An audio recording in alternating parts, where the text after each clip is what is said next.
اس میں بعض حضرات وہ ہیں جو اپنے کام کو لوگوں کے سامنے پیش کر رہے ہیں، اس کے فوٹو اور ویڈیوز کے ذریعے لوگوں کو ترغیب دلا رہے ہیں اور کام کر کے بتا رہے ہیں۔ دوسرے وہ لوگ ہیں جو اپنے کام کو چھپا رہے ہیں۔ قرآن پاک میں دونوں کی تعریف آئی ہے۔ سورہ بقرہ آیت نمبر 271 میں اللہ رب العزت فرماتے ہیں ان تبدوا الصدقات فنعما ہی وان تخفوها وتؤتوها الفقراء فهو خیر لكم۔ اگر تم اپنے صدقات دیتے وقت لوگوں کو دکھا کر دیتے ہیں تو یہ بھی تمہارے لیے بہتر ہے، اور اگر تم اس کو چھپاتے ہیں تو یہ تمہارے لیے اور بہتر ہے۔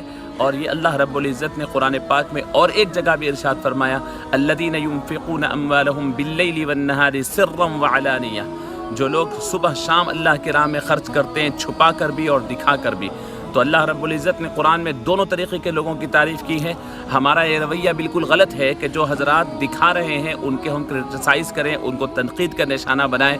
میں آپ کو یہ عرض کر دوں کہ قرآن پاک نے دونوں کی تعریف کی ہے، تو آپ کو اور مجھے ان میں سے کسی ایک کی تنقید کرنا یا کرٹیسائز کرنے کا کوئی حق نہیں ہے۔ ہاں، نیتوں کا جاننے والا اللہ رب العزت ہے۔ دکھا کے دینے والوں کا یعنی ثواب الگ ہے، چھپا کے دینے والوں کا ثواب الگ ہے۔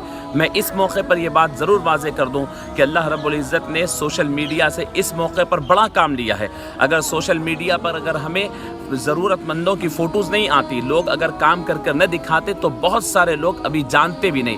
تو 80% لوگ جو آج روڈ پر ہیں وہ اس سوشل میڈیا سے انہیں علم ہوا اور لوگوں میں تقسیم کرنے کا جذبہ پیدا ہوا، ایک کو دوسرے کو دیکھ کر جذبہ پیدا ہوا اور وہ لوگ آئے ہیں۔ تو قرآن پاک میں دکھا کے دینے والوں کی بھی تعریف ہے، چھپا کے دینے والوں کی بھی تعریف ہے۔ اس وقت امت کو دونوں اعتبار کے لوگوں کی ضرورت ہے، اور ہم دونوں کی تعریف کرتے ہیں، اور اللہ رب العزت یہ دونوں کو اجر عطا فرمائے۔ ان میں سے کوئی ایک بھی یعنی کرٹیسائز کے لائق نہیں ہے۔ ہاں، لوگوں کو ذلیل کرنے کے لیے، لوگوں کو نقصان پہنچانے کے لیے، ان کا دل توڑنے کے لیے نہیں دکھاوا کرنے چاہیے، اس سے ان کے صدقات زائل ہو جاتے ہیں۔ اس وقت امت کی ہر کام کو حوصلہ افزائی کی ضرورت ہے۔ برائے کرم کرٹیسائز نہ کریں اور کسی کو تنقید کا نشانہ نہ بنائیں۔ جزاک اللہ خیر۔ السلام علیکم ورحمۃ اللہ۔